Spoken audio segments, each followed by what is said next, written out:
1997 ዓመተ ምህረት በኢትዮጵያ የዘመን መቁጠሪያ ላይ ያለ ጊዜ ብቻ አይደለም። ዓመቱ በኢትዮጵያ የፖለቲካ ታሪክ ውስጥ አበይት ሁኔታ ከተከሰተባቸው ዓመታት ዋነኛው ተጠቃሹ ነው። ከ66ቱ አብዮት ከ1983ቱ የመንግስት ለውጥ ጋር ባይስተካከልም 97 ራሱን የቻለ የታሪክ እጥፋት ነው። ከ21 ዓመታት በፊት በወረሃ ግንቦት 1997 ዓመተ ምህረት በሀገሪቱ ታሪክ ያልታየ እንዲሁም ያልተደገመው ጠቅላላ ምርጫን እነሆ በለቱ ኢትዮ ተረካችን። በወረሃ ግንቦት 1997 ዓመተ ምህረት በሀገሪቱ ታሪክ ያልታየ እንዲሁም ያልተደገመ ጠቅላላ ምርጫ ተካሄደ።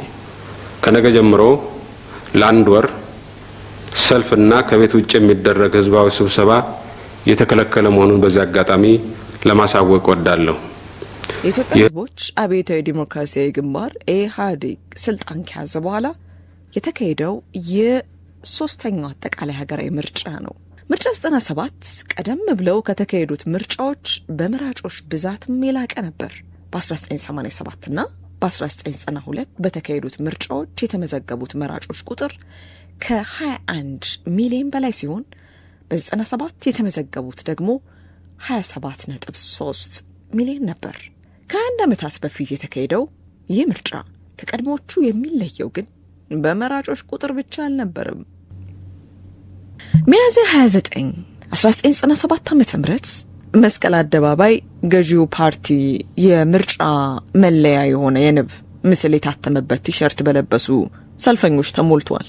የወቅቱ ጠቅላይ ሚኒስትር መለስ ዜናዊ ማዕበል ሲሉ የጠሩት ሰልፍ የተካሄደው ለገዢው ፓርቲ ኢህአዴግ ድጋፍ ለማሳየት ነበር። በማግስቱ ይህንን የቅዳሜውን ሰልፍ የሚያስንቅ ሰልፍ በዚያው መስቀል አደባባይ ተካሄደ። እሁድ ሚያዝያ 30 1997 ዓመተ ምህረት የተካሄደውን ሰልፍ የጠራው ተቃዋሚው ቅንጅት ለአንድነትና ለዲሞክራሲ ነበር። በተቃዋሚው ፓርቲ የተደረገው የሚያዝያው 30ው ሰልፍ ላለፉት 21 ዓመታት ሊደገም አልቻለም። ኢህአዴግና ተቃዋሚዎች በተለይ ቅንጅት የህዝቡን ልብ ለማሸነፍ ተፎካከሩት። ይህ ፉክክር በአደባባይ ብቻ አልነበረም፣ በቴሌቪዥን በተላለፉ የምርጫ ክርክሮችም ጭምር ነበር። ምርጫ 97 ብዙሃኑን ስሜታዊ ያደረገ ብዙ ተስፋና ፍራቻ የነገሰበት ነበር የሚለው ከቢቢሲ ጋር ቆይታ ያደረገው ጦማሪውና የሰብአዊ መብት ተሟጋቹ በፍቃዱ ኃይሉ በኢትዮጵያ ለመጀመሪያና ለመጨረሻ ጊዜ ዲሞክራሲያዊ ፉክክርና የምርጫ ሂደት ያየነው ያኔ ነው ሲል የምርጫውን ሂደት ያስታውሳል።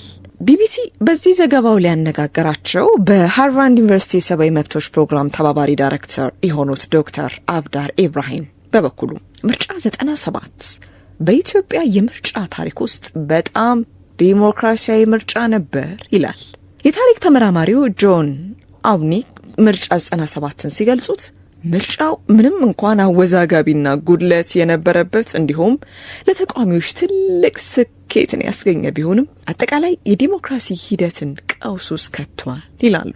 ፕሮፌሰር አቡኒ የዲሞክራሲ ሂደቱን ቀውስ ውስጥ ከቷል ሲሉ ድህረ ምርጫ የተስተዋለውን አፈና፣ አመጽና የመንግስትን አምባገነናዊ አገዛዝን በመጥቀስ ነው። ፕሮፌሰሩ አክለውም በ1997 ዓመተ ምህረት የተካሄደው ምርጫና ያስከተለው ውጤት በኢትዮጵያ የፖለቲካ ስርዓት ውስጥ ትልቅ ችግር እንዳለ አሳይቷል ይላሉ።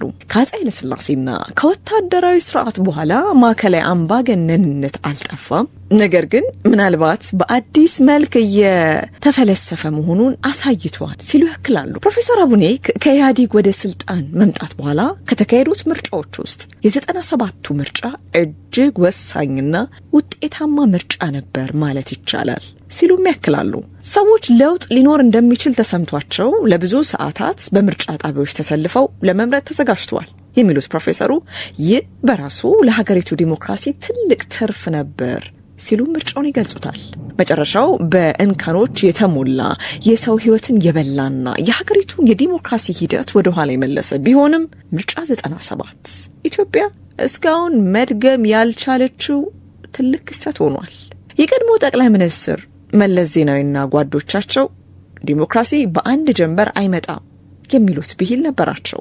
ከትግራይ በረሃዎች ተነሳው 4 ኪሎ ከገቡ በኋላ የማርክሲስት ካባቸውን አውልቀው አብዮታዊ ዲሞክራሲ የሆኑት እነመለስ ስልጣን ከያዙ በኋላ የተካሄዱት ምርጫዎች ዲሞክራሲያዊም ፍትሃዊም ናቸው ለማለት ያስቸግራል። ፕሮፌሰር አቡኒክም በ1987 እና በ1992 በተካሄዱት 2 ምርጫዎች ነፃና ፍትሃዊ ምርጫ ሙሉ በሙሉ እውን ሊሆን አልቻለም ይላል።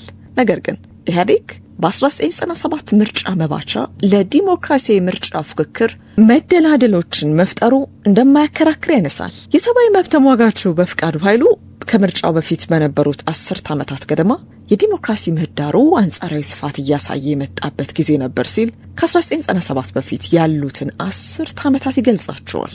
በእነዚህ 10 ዓመታት ሚዲያዎች ያበቡ፣ የሲቪል ማህበረሰብ ድርጅቶችም በነጻነት እየሰሩ ነበር የሚለው በፍቃዱ በርካታ ነጻ ጋዜጦች የተለያዩ ትችቶችን በነጻነት ያቀርቡ ነበር ይላል። ፕሮፌሰር አቡኒክ በ1983 ዓ.ም ከዛ በኋላ ኢትዮጵያ ጉልህ የሆነ የፖለቲካ ተቋም ግንባታ እንዳሳየችና ህዝባዊ የዲሞክራሲ ስርዓት መምጣቱ ምንም ጥርጥር የለውም ሲሉ ይገልጻሉ። ከመገናኛ ብዙሃንና ከሲቪል ማህበረሰብ ድርጅቶች መነቃቃት በተጨማሪ ምርጫው ሲቃረብ የተለያዩ የፖለቲካ ድርጅቶችም የተለያዩ ንቅናቄዎችን ለመመስረት እየሞከሩ ነበር ይላል በፍቃዱ። ከ1997 በፊት በነበሩት 2 ምርጫዎች በጣም በርካታ የፖለቲካ ፓርቲዎች እንደነበሩ የሚያስታውሰው በፍቃዱ የፓርቲዎች መብዛት ተቃዋሚዎቹ የሚደግፉ ሰዎችን ድምጽ ስለሚከፋፍሉ ለገዢው ፓርቲ አድቫንቴጅ ሰጥቶታል ሲል ገልጸዋል። ፕሮፌሰር አቡኒክ በአንጻራዊነት ነፃና ግልጽ የሆነ ህዝባዊ ውይይት በገዢው ፓርቲና በተቃዋሚ ፓርቲዎች መካከል እንዲሁም በገጠር ሰፊ ቅስቀሳ በማድረግ እስከዛሬ ድረስ ታይቶ የማይታወቅ ተስፋ ተፈጥሯል ይላሉ። ገዢው ኢህአዴግ ነፃ የሆነ ምርጫ አካሄጅ አሸንፊያለሁ የሚል ስሜት ስለነበረው መድረኩን ክፍት አድርጎታል የሚለው በፍቃዱ ደግሞ ተቃዋሚዎች በዚህ አጋጣሚ ተጠቅመው ብዙሃንን በተለየ የከተማ ነዋሪዎችን በከፍተኛ ሁኔታ አንቀሳቅሰዋል፣ ይህም ውጤት አስገኝቷል ይላል። በተጨማሪም በቴሌቪዥን የሚደረጉ ክርክሮች የነበረው አውድ አጠቃላይ ዲሞክራሲን ተግባራዊ እያደረግን ነበር ብለን እንድናምን የሚያደርጉ በርካታ ነገሮች ነበሩ ሲል ያክላል። ዶክተር አባድር በበኩላቸው በምርጫ 97 ወቅት ኢህአዴግ ዲሞክራታይዝ የማድረግ ፍላጎት ነበረው ወይም ሳይፈልግም ወደዚህ የሄደ ነበር ይላሉ። ይህ በበኩሉ ዲሞክራሲያዊ ወደሆነ የምርጫ ፉክክር እንዳመራ በመግለጽ በዚህ መልኩ ጅማሬው ላይ ዲሞክራሲያዊ የመሰለው ምርጫ 97 አጨራረሱ አላማረም። ፕሮፌሰር አቡኒክ ነፃና ግልጽ ሆኖ ጀመረ ያሉት ምርጫ በድህረ ምርጫ ምዕራፍ ከፍተኛ አለመግባባት፣ ውዝግብና ህዝባዊ ተቃውሞዎች ላይ ከፍተኛ አፈና እንደተስተዋለበት ያነሳሉ። ተቃዋሚ ፓርቲዎች አሸንፈናል ቢሉም ድል የተነፈጋቸው በማጭበርበር ነው የሚሉት ፕሮፌሰሩ የምርጫ ክልሎች አዲስ ምርጫ እንዲደረግ ያቀረቡት ጥያቄ ውድቅ ሲደረግ ሰላማዊ ሰልፍ ጠርተዋል ሲሉ እውነቱን ያስታውሱታል። ኢህአዴግ 371 ወንበሮች ወይም 67.8% ድምፅ፣ ቅንጅት 109 የኢትዮጵያ ዲሞክራሲያዊ ኃይሎች ህብረት ደግሞ 52ቱን በማሸነፍ ተቃዋሚዎች በድምሩ 174 የፓርላማ ወንበሮችን አግኝተው ነበር። ይህ ግን በኢህአዴግ ተቀባይነት ሳያገኝ ቀርቷል። ስለሆነም ጉዞ ወደ አምባገነናዊ አገዛዝ የድምጽ ቆጠራው መደረግ ሲጀምር ተቃዋሚዎች ጥሩ አፈጻጸም የነበራቸው ይመስላል። ምርጫውን ያለ ጊዜው አሸንፈናል ማለታቸው ገዢው ፓርቲ ሁኔታውን ለማረጋጋትና እንደገና ለመቆጣጠር እርምጃዎችን እንዲወስድ አደረገው። ይህን ተከትሎ በኢትዮጵያ የፖለቲካ ምህዳር ላይ ወጥታ የነበረችው የዲሞክራሲ ጀንበር ለማዘቅዘቅ ወራት አልፈጀባትም። ፕሮፌሰር አቡኒክ የፖለቲካ ውዝግብ ተከተለና ተስፋ መቁረጥ በህዝቡ አእምሮ ነገሰ ይላሉ። ከግንቦት 7 በኋላ ለአንድ ወር ያክል ህዝባዊ ሰላማዊ ሰልፎች ታገዱ። ተቃዋሚዎችን በክህደት የሚወነጅሉ የሚዲያ ዘመቻዎች ተጀመሩ። ጋዜጠኞች ታሰሩ። የቅጣት ዘመቻ በሚመስል መልኩ በገጠር የገዢው ፓርቲ ፖለቲከኞች፣ ካድሬዎችና ፖሊሶች ተቃዋሚ የሚሏቸውን ፖለቲከኞች ማዋከብ የጀመሩ ሲሆን ከነዚህ ውስጥ በሺዎች የሚቆጠሩት ታስረዋል። ግልጽ ባልሆነ ሁኔታ ቢያንስ አንድ የፓርላማ አባል ሆነው የተመረጡ እጩ በጥይት ተመተው መገደላቸውን ፕሮፌሰር አቡኒክ አስፍረዋል። ሰላማዊ ሰልፍ መከልከሉን ተከትሎ የአዲስ አበባ ዩኒቨርሲቲ ተማሪዎች በግቢ ውስጥ በመቀመጥ ተቃውሟቸውን አሰምተዋል። በአዲስ አበባ የሚገኙ የታክሲ አሽከርካሪዎች የስራ ማቆም አድማ የጀመሩ ሲሆን ባህር ዳር፣ ሐዋሳና በአምቦ ከተሞች የሚገኙ ተቃዋሚዎችም ተቃውሞን ተቀላቅለዋል። ረቡዕ ሰኔ 1 ቀን 1997 ዓ.ም በአዲስ አበባ ከተማ የተካሄደው ሰልፍና መንግስት የወሰደው እርምጃ በዲሞክራሲ ክርክር የተጀመረው ምርጫ በደም ይቋጭ ነበር።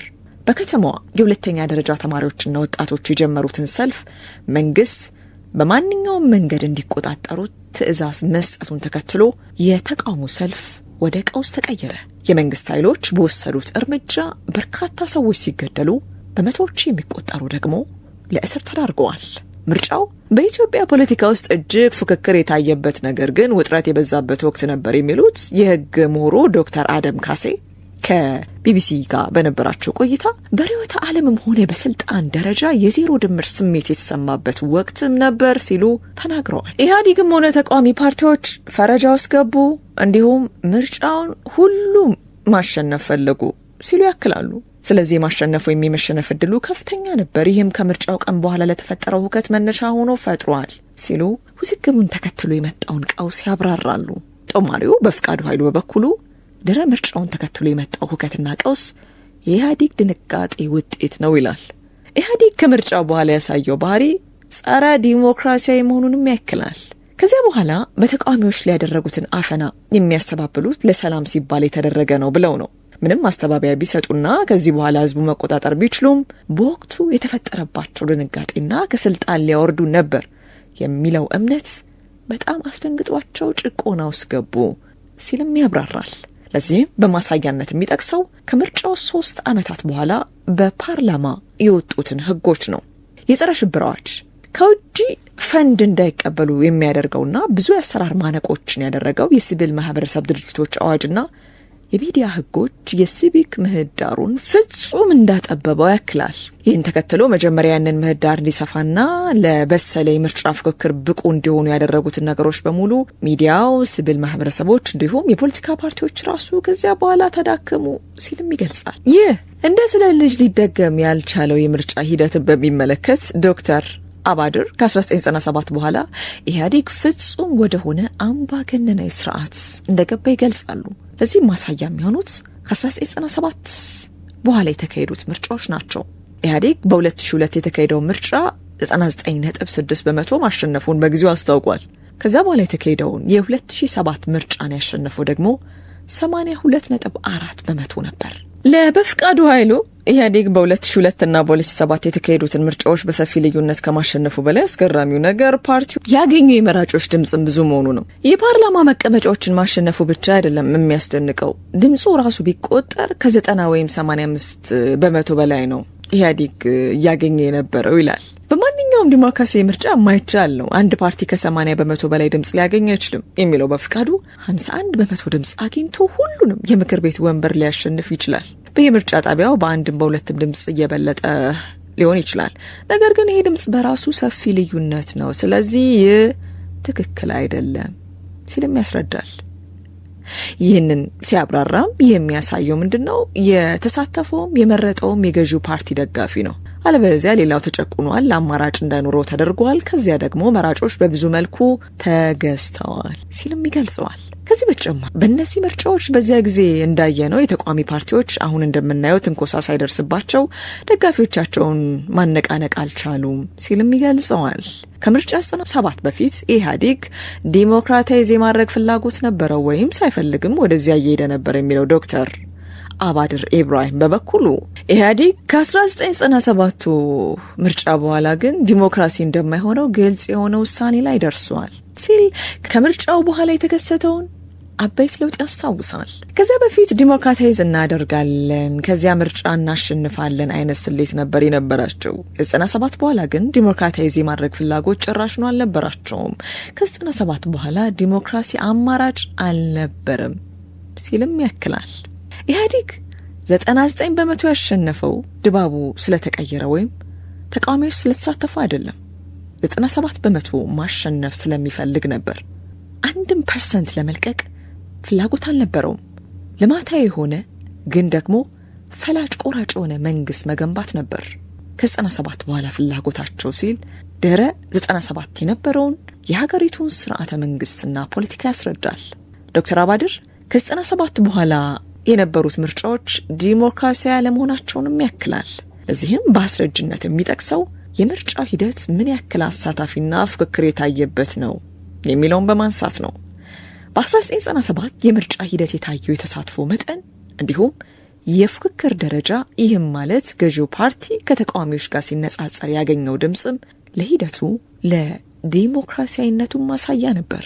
ከዚያ በኋላ በተካሄዱት ምርጫዎች ገዢው ፓርቲ የፍክክር ልኬቱና አሳታፊነት እጅግ አናሳ እንደነበርም ይነሳል። ያም ሆነ ባለፉት 20 ዓመታት ሊደገም ያልቻለው የምርጫ ሂደት በመጪዎቹ ዓመታትም የመደገም ዕድሉ አጠራጣሪ ስለመሆኑ ይነሳል።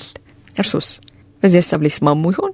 ለማንኛውም ዝግጅታችን ከተመቻችሁ ቻናላችንን ሰብስክራይብ ካላደረጋችሁ ሰብስክራይብ በማድረግ ተቀላቀሉን። በጉዳዩ ላይ ኮሜንት ማድረግ ይቻላል። ላይክ፣ ሼር በማድረግም ሀሳባችሁን፣ ድጋፋችሁን ግለጹልን። እናመሰግናለን።